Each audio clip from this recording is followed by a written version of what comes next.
To put a picture on your text message background or wallpaper on Samsung Galaxy S24 Ultra, open Samsung Messages app, tap a conversation, tap more icon or three vertical dot icon at the top right, and then tap customize chat room, tap gallery icon, and then select the desired photo you like to use as message background or wallpaper.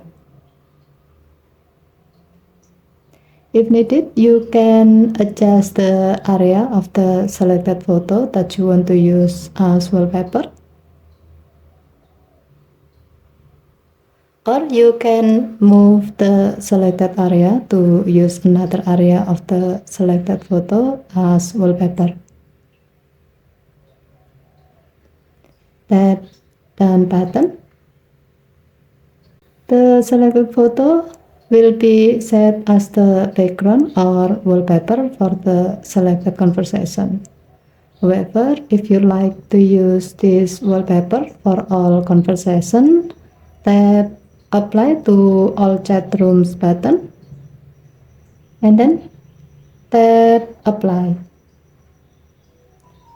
By doing this, the selected photo will be set as the background or wallpaper for all conversation.